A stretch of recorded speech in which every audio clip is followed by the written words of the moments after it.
Ya, ¿no? Buenas, soy Lino Gomila, residente de segundo año de Enfermería Familiar y Comunitaria de Ribera del Muelle. Y la sesión de hoy va a tratar sobre la anestesia local en el desbridamiento cortante de las lesiones. Para ello vamos a empezar hablando sobre la actualidad de las curas hoy en día y en detrimento y a favor de los protocolos existentes podemos decir que hay muchísima variabilidad clínica porque hay muchísimos protocolos que no se han unificado todavía, entonces cada enfermero y cada enfermera realmente se acoge al protocolo pues con el que está más de acuerdo, con el que está menos de acuerdo y entonces lo pone en práctica según pues su propio criterio. Por ello, es verdad que aporta gran beneficio que existan muchos protocolos, porque así podemos, con evidencia científica, porque así podemos ver de qué diferentes formas podemos abordar una herida, pero también es algo negativo porque al haber tantos protocolos y no estar tan unificados, pues caemos en lo que comentábamos al principio de la variabilidad clínica, dependiendo sobre todo del profesional. Ya todos conocemos más o menos pues, el algoritmo TIME, ¿no? No vamos a entrar mucho en describirlo, pero sí que quería centrarme en que sobre todo la sesión de hoy va a ir en torno a la T, al control del tejido no viable. Sabéis que aquí dentro entran pues, los diferentes tipos de desbridamiento que vamos a ver ahora, pero que pues, por la corta duración que tienen las consultas, por el elevado número de pacientes que tenemos o por los recursos de los que disponemos, pues no siempre se puede llevar a cabo de la forma ideal. Entonces, un leve repaso de los tipos de desbridamiento que hay. Existe el desbridamiento quirúrgico, que en atención primaria realmente no se da como tal, se suele hacer a nivel hospitalario y sobre todo por personal médico. El desbridamiento cortante, que sí que se puede realizar a nivel de atención primaria, que es el que se realiza sobre todo con bisturí y pinzas. El desbridamiento mecánico, que está actualmente en desuso, que realmente se definiría como el desbridamiento que se produce como el levantamiento agresivo del apósito del lecho de la herida, por lo que podríamos extraer tejido no viable, pero también tejido viable. El desbridamiento enzimático, que todos lo conocemos, sobre todo hablando de una marca comercial como el Irusol, ¿no? Que también podemos utilizarlo, la colagenasa, y el autolítico, que es el que el propio cuerpo realiza y para los que existen pues diferentes apósitos que ayudan a este tipo de desbridamiento. El osmótico, que corre a cuenta de un tipo específico de apósito que lo que hace es un intercambio osmótico entre el lecho de la herida y el propio apósito y entonces favorece la cicatrización.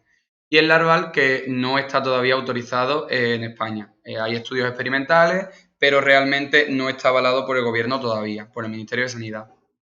Nosotros vamos a centrarnos en el cortante, que es realmente, bueno, junto al enzimático, ¿no? El que más se realiza en el día a día. Pero ¿qué pasa con el cortante? El cortante, a diferencia del enzimático, pues conlleva una serie de consecuencias que no conlleva el enzimático.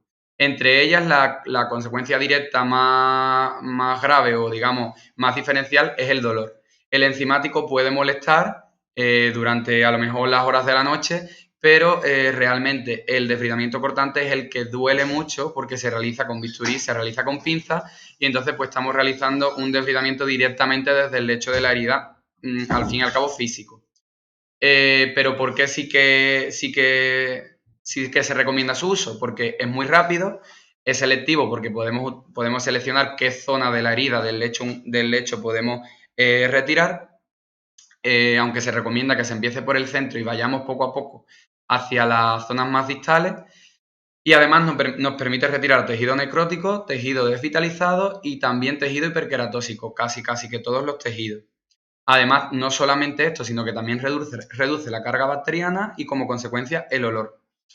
Pero ¿cuáles son los aspectos negativos del desbridamiento cortante? Pues serían el dolor que produce, que ya lo hemos comentado antes, el sangrado que puede producir, para el que se recomienda sobre todo si es abundante la aplicación de un alginato con su posterior retirada antes de las 24 horas. la introducción de baterías en tejidos profundos, porque con el bisturí podemos profundizar desde la superficie hasta el fondo de la herida y arrastrar las bacterias que se encuentran en la superficie hasta el fondo. Y el estrés que le puede provocar al paciente, pues que estemos con un bisturí, con unas pinzas, que estemos desbridando, etcétera. Sobre todo vamos a centrarnos en el dolor, porque el dolor realmente es lo que muchas veces no nos permite poder abordar con un desbridamiento cortante una úlcera. ¿Y cómo podemos abordar el dolor en el desbridamiento cortante? Pues hay diferentes formas. Por una parte está la analgesia oral, que sería, como vamos a ver a continuación, pues la toma de los analgésicos normales que suele utilizar el paciente en situaciones en las que tiene molestias de forma general, anestésicos locales para los que no existe evidencia científica como tal, anestésicos locales pero de forma tópica, para los que sí existen evidencia científica como vamos a ver ahora, y unos métodos novedosos que vamos a comentar luego. En cuanto a la analgesia oral, tenéis ahí en la diapositiva un cuadro en el que más o menos se resume en cuanto a no opioides y opioides, los que más suelen utilizarse, y normalmente se utilizan, pues dependiendo del tiempo de acción del analgésico, entre 1 hora y media hora antes de la intervención. Realmente disminuyen un poco pues esa sensación del dolor del paciente, pero si el dolor es muy acentuado, también te limita para poder llevar a cabo el desbridamiento cortante, y a fin de cuentas tampoco nos soluciona el poder paliar ese dolor para poder abordar la herida como queremos. Por otra parte está la anestesia local. La anestesia local pues consiste en un anestésico normalmente infiltrado de forma perilesional en la herida. Tras 3-4 minutos de espera de la acción, pues se procedería a desbridar la herida. Pero para ello no hay evidencia científica como tal, no hay estudios actuales que avalen su uso, porque dependiendo de la etiología de la lesión o de la úlcera, pues puede ser que tenga más acción o menos acción, dependiendo de si hay también compromiso arterial, si hay compromiso venoso, si hay compromiso nervioso.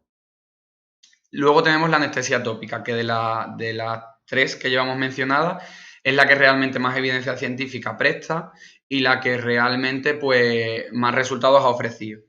Existen muchas presentaciones, está la crema ENLA, que puede ser la más conocida, está también la morfina tópica, pero realmente la que ha demostrado más evidencia científica en cuanto al desbridamiento es la lidocaína con prilocaína al 5%, 2,5% cada una.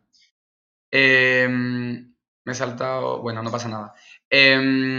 La lidocaína más la prilocaína se suele aplicar entre media hora y 1 hora antes de la consulta con el paciente, por lo que está recomendado pues recetárselo al paciente para que él en su propio domicilio pues, pueda hacerlo entre media y 1 hora antes.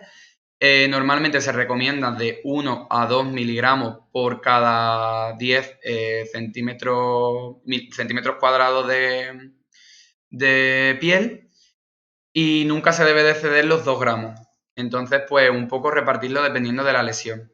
Puede ofrecer una duración entre 2-4 horas, pero el pico suele estar entre la hora y media. Por eso se recomienda que el paciente se lo aplique en casa, en el lecho de la herida, pues en torno a media hora, 1 hora antes. Ofrece buenos resultados y permite pues desbridar realmente todo aquel tejido que por el dolor que le puede provocar al paciente pues no nos lo permite. Y uno de los últimos métodos que todavía no tiene evidencia científica como tal, porque no se ha podido llevar a cabo en un número adecuado de pacientes y en una población adecuada para poder ver que de verdad pues tiene resultados óptimos, es la ecografía. Mediante la ecografía lo que se propone es pues observar el lecho de la herida, intentando encontrar un vaso hiperafluente que llaman, que suele ser el que irriga en mayor parte a la herida. Hay estudios que atribuyen que ese vaso es el causante de la propia sensación de dolor de la herida. Entonces lo que proponen es localizar mediante ecografía pues ese vaso, y con un punch, que es un bisturí redondo, pues cortarlo y con una pinza retirarlo hacia atrás y cortarlo desde la base, desde la raíz. Y la verdad que en los casos en los que se está llevando a cabo, en cuanto al 70-75% de los pacientes reducía notablemente su dolor. De hecho, se podía realizar el desbridamiento cortante, que antes no se podía.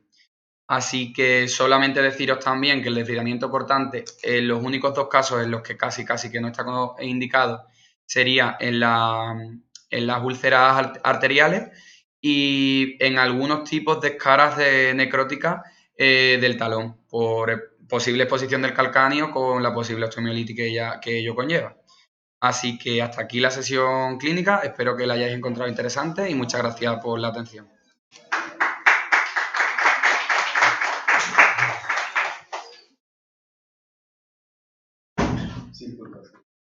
¿Ya? ¿Está quitado?